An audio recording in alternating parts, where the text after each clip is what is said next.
김학철 교수님의 야고보서 풀이 7강을 시작합니다.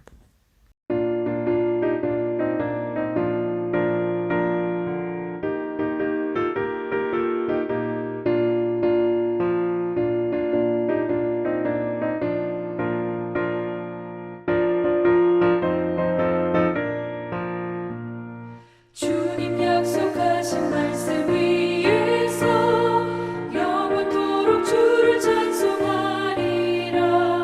소리 높여 주께 영광 돌리며 약속 믿고 굳게 서리라. 굳게 서리 영원하신 말씀 위에 굳게 서리. 말씀 위에 그 말씀 위에 굳게 서리라. 여러분 안녕하십니까? 야고보서 풀이 7번째 시간입니다.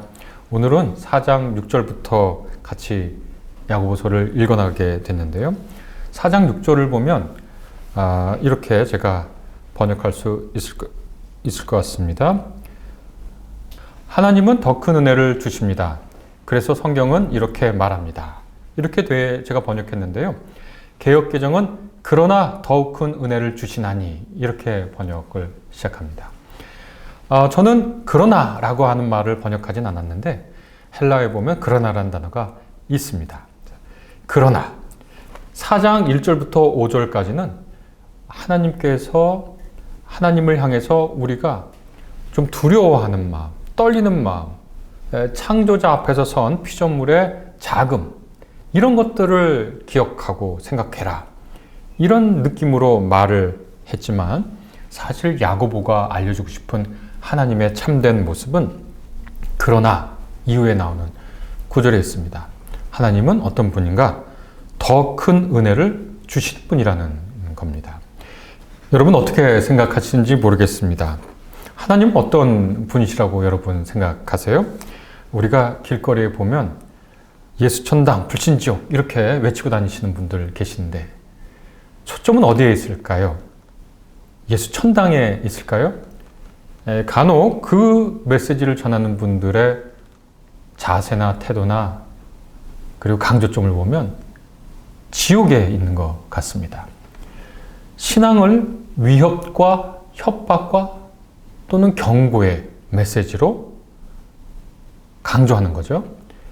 그런데 신앙의 본질은 사실은 위협과 협박과 그리고 강요가 아니지요. 또 두려움을 불러일으키는 것이 신앙의 본질이 아닙니다. 두려움이라고 하는 말은 종교에서 또 기독교 신앙에서 하나님을 경외하는 것이지 하나님 앞에서 떠는 것이 아닙니다. 다시 말해서 창조주이시자 우리 삶의 주관자이신 하나님을 높이 우러러 경외하는 마음을 갖는 것이 하나님께 대한 태도지 하나님을 협박을 하는 존재로 생각하면 안 되죠. 그래서 야고보도 그러한 사람들의 오해를 막고자 혹은 하나님이 어떤 분이신지 좀 더 잘 알려주고자 하나님께서 어떤 분이시냐면 더 큰 은혜를 주신 분이다. 그렇게 얘기합니다. 4장 6절 맨 처음에 시작하는 헬라어 단어가 더라는 겁니다. 하나님이 더 큰 은혜를 주시죠.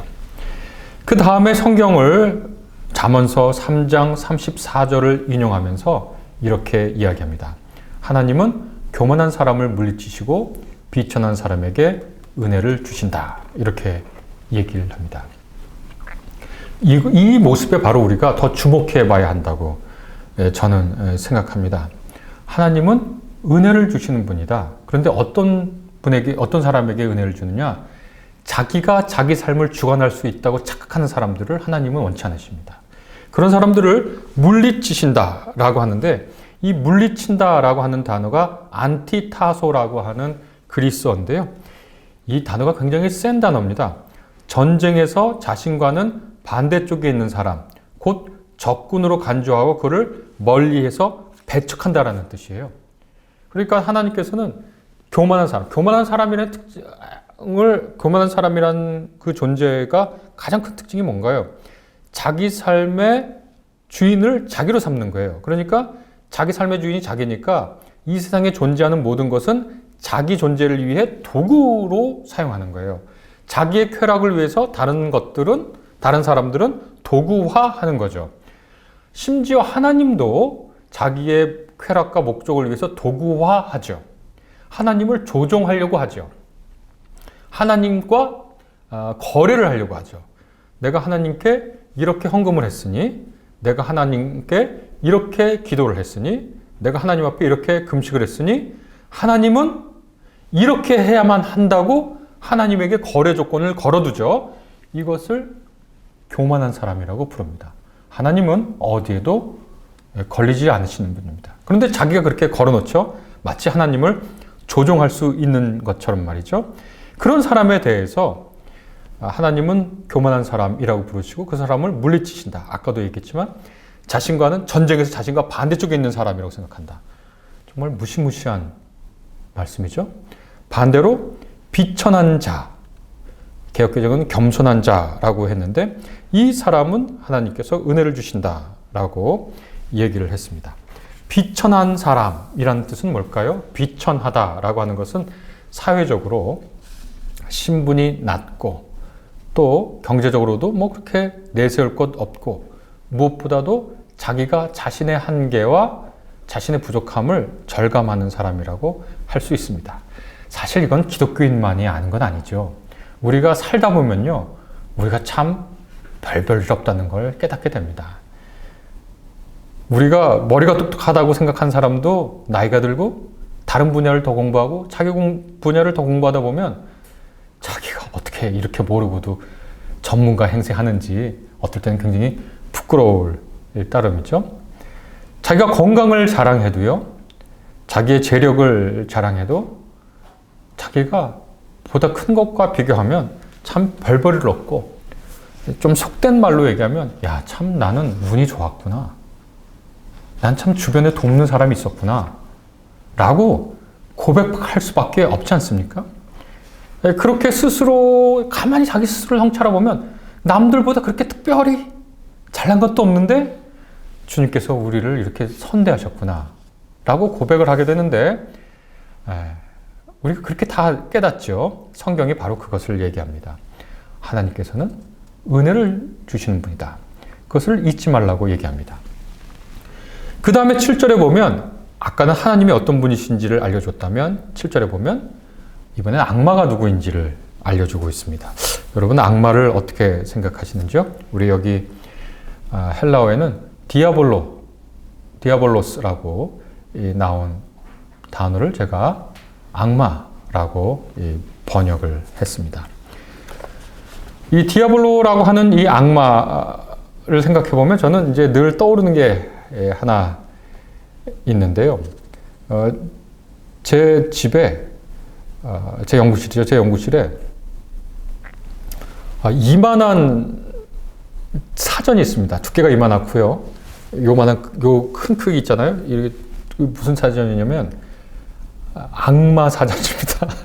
악마와 신들 사전. 그러니까 고대 가나안 근동 지역에 신들, 악마들을 쫙 모아놓은 그런 사전이 있는데 심심하면 한 번씩 꺼내 봅니다. 꺼내서 봐서 이런 악마가 있구나, 이런 악마가 있구나 이렇게 해서 꺼내 보기도 하는데 참 재밌어요. 악마도 가계도가 있고. 그런데 우리가 악마를 생각하면 우리가 피하고 싶고 또 물러나고 싶고 또 도망가고 싶고 나랑 만나지 않았으면 좋겠고 이런 존재인데요. 그런데 악마에 대해서 야고보서는 또 다른 이야기를 우리에게 알려줍니다. 어떻게 얘기하냐면 이렇게 얘기합니다.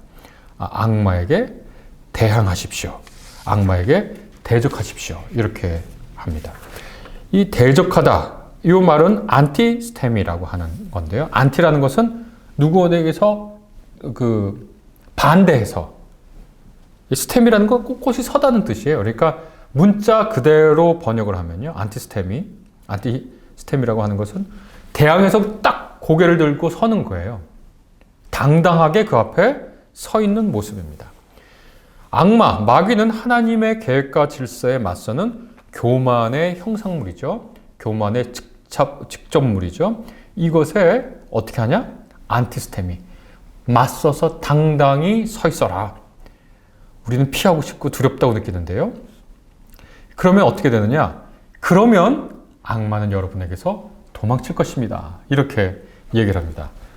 우리가 악마에게서 도망치는 줄 알았는데 악마가 우리에게서 도망친다 라고 얘기를 하는 거죠. 아, 이거 참, 뭐라 그럴까요? 참 대단한 말입니다. 악마에 맞서고 악마가 우리를 피해 도망갈 것이다. 그런 얘기를 하니까 말이죠. 이게 고대하고 오늘날하고 조금 다르기도 하고 오늘날에도 좀 달라지기도 했는데 여튼 이 시간이 짧으니까 제가 재밌는 에피소드 같은 건 다 말씀을 못 드리겠습니다만 악마에게 맞서서 서 있어라. 그럼 악마는 누군가? 하나님의 계획과 질서를 방해하는 교만의 상징물 같은 존재다. 그렇게 이해할 수 있겠습니다. 이것이 하나님에 대한 아주 큰 야고보서의 얘기입니다. 하나님은 더 큰 은혜를 주시는 분이다. 어떤 사람에게? 스스로의 한계를 겸허하게 인정하는 사람에게 하나님은 은혜를 베푸신다. 은혜를 베푸실 뿐만 아니라 스스로의 한계를 아는 사람이야말로 감사를 알죠.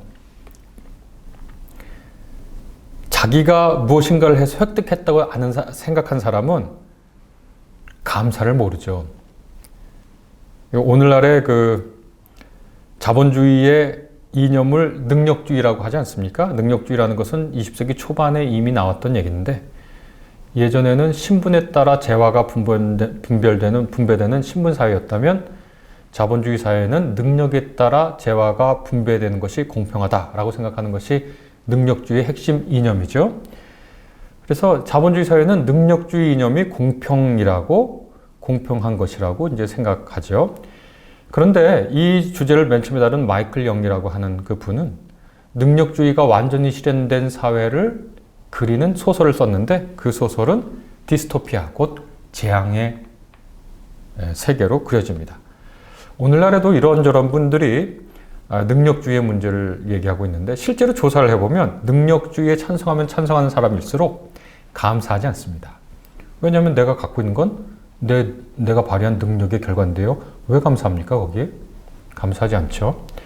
그러나 정말 천천히 생각해보면 우리가 능력을 발휘할 수 있는 장 자체가 우리가 만든 게 아니잖아요.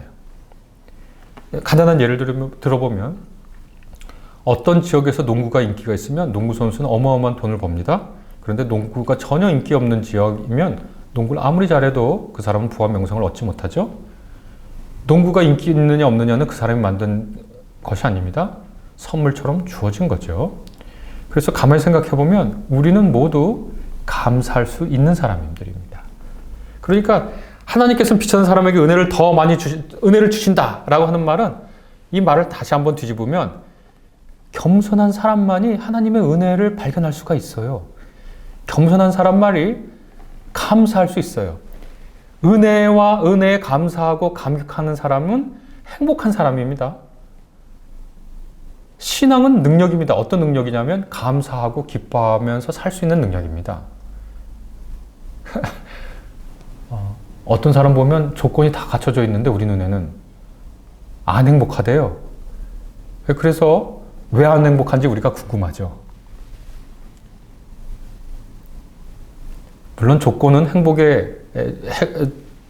여러 조건이 행복의 충분 조건은 아니지만 저 사람은 충분히 행복할 수 있는 사람인데 행복하지 않다고 얘기하거든요. 은혜를 보는 눈을 뜨지 못한 거죠. 네, 그 다음에 보면 8절에 보면 하나님을 가까이 하십시오. 그러면 하나님께서 아주 은혜로운 말이 이어집니다. 여러분을 가까이 하실 것입니다. 이렇게 얘기합니다. 우리가 가까이 다가가도 우리에게 다가오지 않죠. 많은 사람들은. 입장 바꿔놓고 생각하면 금방 이해가 갑니다. 우리에게 누군가 다가오면 우리는 그 사람이 무슨 말을 하는지, 어떤 사람인지를 따져봅니다. 저한테 누가 메일을 보내면요. 김학철 목사님, 김학철 교수님하고 메일을 보내면 일단 경계합니다. 뭘 요청할지 모르니까요. 메일을 클릭해서 인사를 읽고 쭉쭉 읽다가 마음을 놓고 읽을 수 있는 메일이 있고요. 그렇지 않고 다시 장벽을 쌓을 수밖에 없는 매일들이 있죠. 그런데 하나님께서는 어떻게 말씀하시냐면, 야고보서가 가르쳐준 하나님은 하나님 앞에 겸손한 마음으로 다가가면 하나님은 도리어 우리에게 한 발짝 더 나아가오신다는 거예요. 우리가 한 발짝 다가가면 그분도 다가오신다. 참 은혜의 말씀입니다. 참 기쁘고 거룩한 말씀이죠. 기도할 맛 나는 가르침입니다. 그 다음에 어떻게 다가가느냐? 이것은 유대교의 그 관습을, 제사장의 정결의식을 보면 아는데, 제사장들이 하나님께 나아가서 제사를 드릴 때 정결의식에 따라서 스스로 몸을 정결하게 하는데, 그 중에 중요한 것 중에 하나가 손을 씻는 겁니다. 그것이 바로 여기서도 그대로 드러나는데요. 출애굽기 30장 19절에 보면 제사장들이 하나님께 나가기 전에 손을 씻습니다. 이것처럼 야고보도 손을 씻으라 이렇게 얘기하는데, 야고보서가 기록될 때 만약에 주의 형제 야고보가 기록하지 않은, 주의 형제 야고보가 아니라 다른 야고보가 기록했다면 이미 성전은 파괴되고 없는 거거든요. 이미 성전은 파괴되고 없는데 손을 씻으라고 하는 것은 그 다음에 이어지는 구절, 그 구절에서 해명이 됩니다. 두 마음을 품은 사람들은 들으십시오. 마음을 정결하게 하십시오. 이 얘기입니다.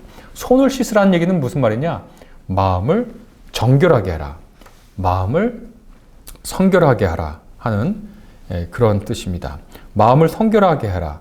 정결하게 해라 라고 하는 이 말은 하나님 앞에 나아갈 때 그 마음이 들뜨거나 그 마음이 더럽고 욕망이 가득하고 개걸스러운 곳에 있지 않도록 해라 그런 거죠. 그건 참 잘못인데요. 다 그런 건 다 그랬던 건 아닌데 제가 개걸스럽다라는 말을 그 단어를 떠오를 때 꼭 떠오르는 사람과 그 사람의 얼굴 표정과 그 사람의 말이 기억이 납니다. 참 희한하더라고요. 개걸스럽다라는 말을 할 때 그분 전체적으로 그러지 않는데 꼭 그거 떠오르는데, 그때 정말 뭔가 굉장히 메스꺼움을 느꼈던 기억이 난 것 같아요. 그 마음 없이 나아가는 거죠. 하나님 앞에 마음을 정결히 해라. 그것은 피조물의 한계를 생각하고 가라 라는 거죠. 그러면서 그 마음을 이렇게 구체적으로 표현합니다. 괴로워하고 슬퍼하고 오십시오. 여러분의 웃음을 슬픔으로, 여러분의 기쁨을 근심으로 바꾸십시오. 주님 앞에서 자신을 낮추십시오. 그러면 그분이 여러분을 높이실 것입니다. 이렇게 얘기합니다. 기독교를, 그리스도교, 우리의 신앙을 금욕주의로 착각하는 분들이 종종 있습니다. 이것은 초대교회부터 그랬고 중세교회 때도 그랬고 오늘날의 교회도 우리의 신앙을 금욕적으로 착각하는 분들이 있는데, 절대로 기독교의 신앙은 금욕적인 것이 아닙니다.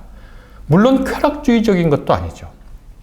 쾌락주의나 금욕주의는 모두 인간의 몸을, 인간의 영혼보다 덜 중요한 것으로 여기는 철학 전통, 사상 전통에서 온 거예요. 따져 올라가다 보면 그 전에도 올라갈 수 있겠지만 플라톤까지 올라갑니다. 영혼은 불멸하는 것이고 고귀한 것인데 육은 비천하고 더러운 것입니다. 플라톤에 따르면요. 인간의 거룩한 영혼이 인간의 육에 갇혀 있는데, 그래서 육은 영혼의 감옥이라고 플라톤은 그렇게 얘기를 했습니다. 이 육이 아무것도 아니니까 이 육이 원하는 대로 그냥 해주면 돼요. 이게 쾌락주의입니다. 감각적 쾌락주의입니다. 배고파요. 그러면 뭘 먹으면 돼요. 성욕이 일어요. 그러면 자기 마음대로 그냥 해소를 해요. 고린도전서 보면 그 상황이 나와 있어요. 배는 음식을 위하여 있고 음식은 배를 위하여 있다. 그러나 하나님은 이 모든 것을 없애실 것이다. 이 말이 고린도 교회의 일부 교인들이 부절제한 성생활을 하면서 탐욕스럽게 먹으면서 했던 말, 그 슬로건입니다. 바울은 여기에 대해서 어떻게 반박하냐면 이렇게 반박합니다. 몸은 주님을 위해 있고 주님은 몸을 위해 있다. 그리고 더 나아가서 어떻게 얘기하냐면 여러분은 여러분의 몸이 하나님이 깃드는 신전인 것을 알지 못합니까? 그렇게 얘기합니다. 이 몸이 하나님이 깃드는 신전이라는 거예요. 그러니까 이것은 무시해서는 안 될 거예요. 이거를 극도로 이건 뭐냐면 존중해야 할 상황입니다. 우리 몸은 존중받아야 되고, 아껴줘야 되고, 또 돌봐야 할 것이지, 감각적 쾌락에 우리의 몸을 내맡겼을 것도 아니고요. 그리고 우리가 육을 무시해서 육이 어떤 요청을 하든지 다 무시하고 오히려 고통을 주는 그런 금욕주의의 유혹에 휩싸여서도 안 될 겁니다. 몸을 존중하는 거죠. 이 몸은 우리의 역사가 모두 고스란히 축적된 역사물입니다. 제가 치과 가서 이를 뺀 적이 있는데 그 이를 빼고 치과 의사 선생님이 그러더라고요. 어렸을 때 영양 상태가 좋으셨다고. 제 이와 잇몸을 보고 제가 어렸을 때의 상황을 볼 수 있는 거예요. 우리 몸은 우리가 살아온 역사 그 자체입니다. 우리 몸에 있는 어떤 흔적들은 우리가 살아왔던 삶의 흔적들이죠. 그 삶의 흔적들이 바로 우리의 신앙의 역사가 되어야 되고, 우리의 몸은 단지 과거로부터의 결과물이 아니라 미래로 나아가는 근거이기도 합니다. 그래서 바울은 우리가 부활할 때 어떻게 얘기하냐면 우리가 새 옷을 입을 것이다, 그렇게 얘기합니다. 우리가 이미 옛 옷을 입고 있는 것이고 이 옷 위에 새 옷을 입습니다. 이 우리의 몸을 그렇게 존중하는 거죠. 네, 그래서 여기 말씀 보면 마음을 정결하게 하고 또 우리 몸을 그렇게 정결하게 하는데, 구절을 어떤 분들은 오해를 해서 괴로워하고 슬퍼하고 울어라, 웃음을 슬픔으로 기쁨을 근심으로 바꿔라, 이것을 금욕주의적인 것으로 해석하지만 그것은 전혀 그렇지 않습니다. 이것은 어리석은 자만, 허풍 또는 교만, 자기가 마치 자기 삶을 다 주관할 수 있을 것 같이 얘기하는 거, 자기의 작은 성공을 가지고 신적인 전능감을 느끼는 거. 여러분, 그 어린이의 그 심리 발달이라는 게 보면 전능감이라고 하는 거 있잖아요. 자기가 어떤 생각을 하면 그렇게 된다는 거. 예를 들면 아주 간단한 게, 내가 오늘 소풍을 가기 때문에 비가 안 오고 하늘이 맑아, 이런 식의 사고죠. 그런 사고가 어른이 돼서도 어떻게 변화합니까? 내가 하는 일이면 돼. 나에게는 그런 일이 일어나지 않아. 내가 이렇게 잘나서, 하나님이 특별히 나를 사랑해서, 내가 말하면 하나님도 어쩔 수 없이, 이런 것들이죠. 이런 것들을, 이런 교만과 허풍 떠는 것과 자만을 하나님께서 경계하시는 거죠. 야고보가 경계하면서 뭐라고 얘기하냐면, 주님 앞에서 자신을 낮추십시오. 그러면 그분이 여러분을 높이실 것입니다. 그렇게 얘기를 합니다. 11절부터 12절을 보면 이제 우리가 배웠던 것에서 조금 이탈하는 것 같습니다. 혀와 말을 하는 것에 대한 경고, 그 전에 우리가 배웠죠. 저번 주에. 그것과 이제 연관되는데요. 이렇게 되어 있습니다. 형제자매 여러분, 서로 비난하지 마십시오. 이 비난이란 말이 11절에 3번이나 나옵니다. 자기 형제자매를 비난하거나 심판하는 사람은 하나님의 법을 비난하고 그 법을 심판하는 것입니다. 이 비난하다라고 하는 말은 거슬러 말하다, 악담을 하다, 모욕하다, 중상하다, 그런 얘기입니다. 비난하다라고 하는 말, 이것은 그 다음에 또 보면 심판, 자기 형제자매를 비난하고 심판하는 사람은, 또 이 심판이란 단어 모두, 특별히 심판이란 단어는 그 사람의 삶의 최종적인 결정권을 가진 것처럼, 최종적인 심판자처럼 구는 것을 뜻합니다. 그러니까 마치 다른 사람 앞에 자기가 하나님처럼 되는 거예요. 이것은 제가 생각할 때는 창세기의 선악과 따먹은 것처럼 되는 거예요. 내가 너의 앞에서 너의 행동을 최종 심판하는 심판자가 되겠다. 그렇게 얘기하는 거죠. 굉장히 위험한 태도죠. 이 기독교인들이 이거 굉장히 경계해야 되는데요. 우리가 하나님의 사랑을 맛보고 그리스도 안에서 진리를 알고 성령을 통해서 영적 감격을 한 사람들이니까, 그러한 체험을 못한 사람들을 다 자기 밑으로 보는 착각을 해요. 그런 사람들에게 바울이 얘기했잖아요. 너희가 가진 것 중에 받지 않은 게 뭐냐? 그런데 왜 너희가 마치 받지 않은 것처럼 행동하냐? 그걸 야고보의 말로 옮기면 이렇게 옮길 수 있습니다. 만약 그대가 법을 심판한다면 그대는 법을 실행하는 사람이 아니라 법을 심판하는 사람입니다. 그렇습니다. 우리는 다른 사람을 심판자가 아니라 우리도 한 사람의 그 법을, 하나님의 법, 이웃을 사랑하고 하나님을 사랑하고 경건과 경외로서 이 세상을 살아가라 하고 하는 그런 법을 실행하는 사람으로 살아가는 거죠. 다른 사람 앞에 심판자가 되는 게 아닙니다.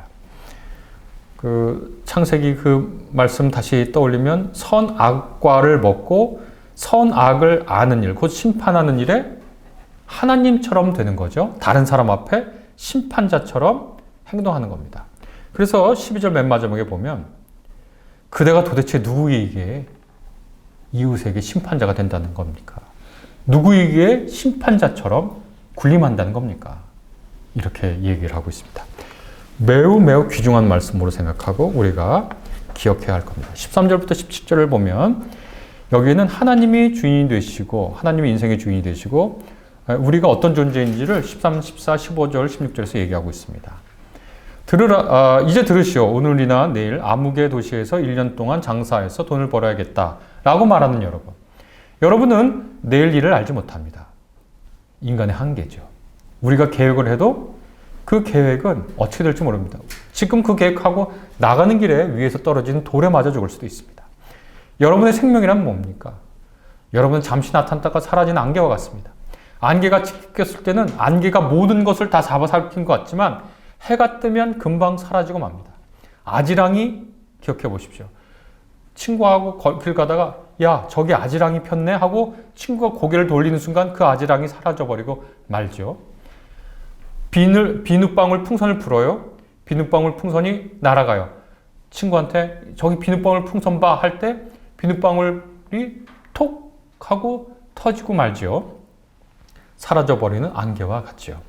우리의 삶이 솔직히 그렇지 않습니까? 그러니까 야고보는 이렇게 얘기합니다. 그러니까 이렇게 말하십시오. 만약 주님께서 원하시면 다른 말로 어떻게 바꿔볼 수 있을까요? 주님께서 허락하시면 주님께서 뜻하신 바가 있으면 우리가 살고 이것하고 저것도 할 것이다. 이것이 야고보가 가르쳐주는 지혜의 핵심입니다. 우리의 생명은 뭔가? 안개와 같다. 하나님 어떤 분인가? 사랑 많이 하시는 분이다. 그러니 우리 어떻게 살아야 되는가? 우리가 우리 스스로를 낮추고 주님의 은혜를 발견하고 감사하고 감격할 수 있어야 된다. 그러니까 우리가 선한 일을 할 수 있습니다. 17절 보면 그러므로 사람이 선한 일을 할 줄 알면서 그것을 하지 않으면 그것은 그에게 죄가 됩니다. 라고 되어 있는데 이 구절을 볼 때 저는 시리아의 한 에피소드가 생각나는데요. 유명한 영상입니다. 한 여인이 자기 아이 두셋을 데리고 그 가게로 들어가요. 그리고 자기가 갖고 있는 폐물을 건네주면서 이것을 사달라고 하면서 돈을 달라고 사달라고 요청을 하죠. 거기 앉아있던 사람이 나이도 많지 않은 젊은 분인데 이렇게 보더니 뭔가 좀 이상했나 봐요. 그래서 묻습니다. 이게 뭐고 왜 그러냐고. 그랬더니 자기 어머니한테 받은 폐물인데 우리 아이들이 굶어서 이걸 팔고 아이들에게 먹을 걸 사려고 한다. 여러분, 이 시리아 그 가게 주인은요, 그냥 그거 받고 돈 주면 됩니다. 아무도 비난하지 않아요. 그렇게 한다고. 또 나쁜 사람은 어떤 사람인가요? 그 여인의 절박한 처지를 보고 10만 원 줄 거 5만 원 주면서 이거 아니면 나 안 살 거예요. 이렇게 얘기할 수도 있어요. 나쁜 사람이죠. 근데 그 얘기를 다 듣더니 이 사람이 폐물은 가져가시고 돈 얼마 꺼내서 주면서 아이들 밥 먹이라고 줍니다. 그것이 뭐냐면 사람이 선한 일을 할 줄 알면서입니다. 우리에게 선한 일을 할 기회와 능력을 허락하시죠. 그러고서 오늘 우리가 배운 말씀 요약하면 어떻게 됩니까? 하나님은 스스로의 한계를 알고 스스로 자기 인식에 정확한 알고 스스로를 낮추는 사람에게 은혜의 하나님으로 계신다. 우리가 다가가면 그렇게 다가가면 하나님도 우리에게 한 발짝 다가오신다. 그리고 우리가 그 은혜에 감격해서 선한 일을 할 기회가 우리에게 열린다. 그러면 선한 일을 하는 겁니다. 그게 기독교인입니다. 그게 그리스도인이죠. 그리고 그것이 지혜의 핵심입니다. 다른 데에 지혜가 있는 것이 아니라 바로 여기에 지혜가 있습니다. 선한 일을 할 수 있을 때 선한 일을 하자. 예, 여러분, 오늘 강의 경청해 주셔서 감사합니다. 다음 시간에 만나 뵙겠습니다.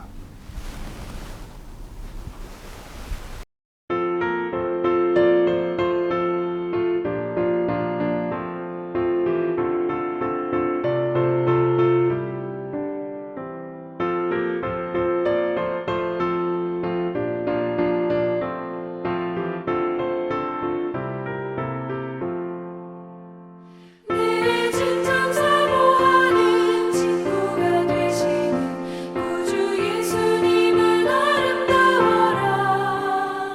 산 밑에 백합화요 빛나는 새벽별 주님 평온한 길 아주 없도다. 내 마음이 아플 적에 큰 위로 되시며 나 외로울 때 좋은 친구라. 주는 저 산 밑에 백합 빛나는 새벽별 이 땅 위에 비길 것이 없도다. 김학철 교수님의 야고보서 풀이 7강을 마칩니다. 다음 주 토요일 오전 10시에는 야고보서 풀이 8강이 이어집니다. 많은 시청 바랍니다. 감사합니다.